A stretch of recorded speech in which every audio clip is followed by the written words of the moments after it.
ఆచి చికెన్ మసాలా. తల్లిదండ్రులను పట్టి పీడిస్తున్న సమస్య డ్రగ్స్, అదేవిధంగా ఆహార కల్తీ. పిల్లలు పాఠశాలలకు వెళ్ళినా కళాశాలలకు వెళ్ళినా తల్లిదండ్రులు ఆందోళనతో ఉండే పరిస్థితి ఈరోజు నగరంలో దాపురించింది. అదేవిధంగా ఎక్కడికి కుటుంబంతో వెళ్ళినా చాలా వరకు కల్తీ ఆహారం వల్ల మన ఆరోగ్యం దెబ్బతినే పరిస్థితి ఉన్నది. అందుకే డ్రగ్స్ మరియు కల్తీ ఆహారానికి సంబంధించి ప్రత్యేకమైన చట్టాన్ని తీసుకురావడమే కాకుండా ఖచ్చితంగా అమలు చేయడం ద్వారా ఇందులో ఉన్న నేరస్తులను కఠినంగా శిక్షించాలని ఈరోజు నూతన వ్యవస్థను ఏర్పాటు చేసినామని, ఈ నూతన వ్యవస్థ ద్వారా రాబోయే రోజుల్లో తెలంగాణ రాష్ట్రంలో డ్రగ్స్ అదేవిధంగా ఫుడ్ అడల్ట్రేషన్కు సంబంధించి ఏ చిన్న తప్పిదాన్ని కూడా రాష్ట్ర ప్రభుత్వం చూస్తూ ఊరుకోదు. ఖచ్చితంగా వీటి మీద మేము చాలా కఠినంగా వ్యవహరిస్తాం.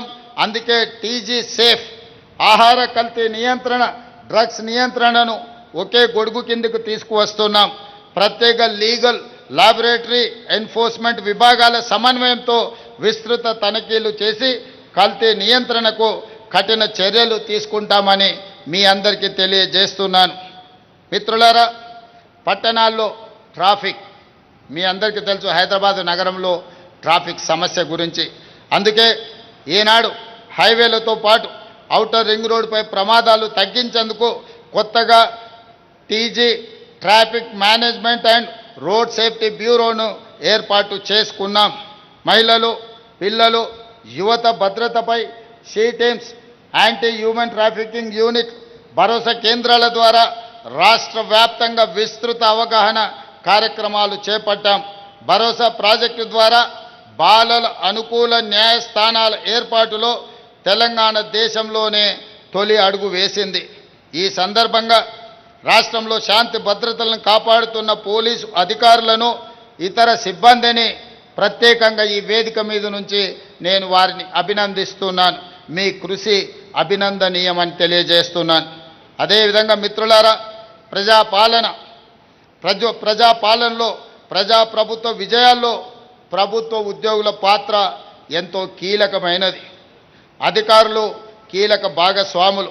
ప్రభుత్వ ఆదాయాన్ని పెంచడం, ఆ పెంచిన ఆదాయం నుంచి సంక్షేమ పథకాలను అమలు చేయడం, చివరి లబ్ధిదారుడి వరకు చేర్పించే బాధ్యత ఈరోజు ప్రభుత్వ ఉద్యోగులు చేస్తున్నారు. పెట్టుబడులను ఆకర్షించడం నుంచి అన్ని రంగాలలో ప్రభుత్వ సేవలను విస్తరించడం వరకు ఉద్యోగులు, అధికారులు సహకారం సంపూర్ణంగా అందిస్తున్నారు. అందుకే ప్రభుత్వ ఉద్యోగులకు ప్రతి నెల మీ యజమాని తెలంగాణ రాష్ట్ర ప్రభుత్వం మొదటి తారీఖు నాడు మీ జీతభత్యాలు ఖాతాలో పడకపోతే మీ కుటుంబ సమస్యలతోని మీరు ఆందోళన చెందుతుంటారు.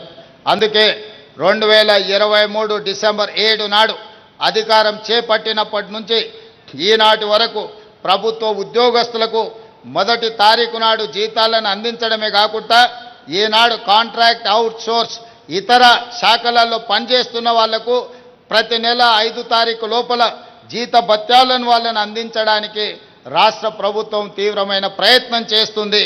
తొందరలోనే 100% ఈ విషయంలో విజయం సాధిస్తామని చెప్పి మీ అందరికీ సందర్భంగా నేను తెలియజేయదలుచుకున్నాను.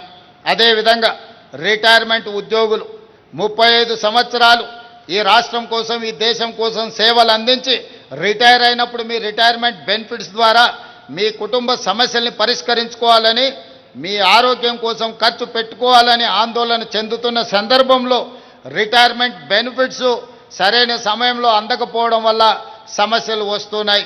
వాటిని దృష్టిలో పెట్టుకొని అంతకుముందు ఇచ్చిన నిధులే కాకుండా మొన్న 100 రోజుల్లో 6,000 కోట్ల రూపాయలు అందిస్తానని రిటైర్మెంటు, అదేవిధంగా ప్రభుత్వ ఉద్యోగులకు మాట ఇచ్చి 6,000 కోట్ల రూపాయలు మీ ఖాతాలలో వేసినా అని చెప్పి తెలియజేయడానికి నేను సంపూర్ణంగా సంతోషం చేస్తున్నాను.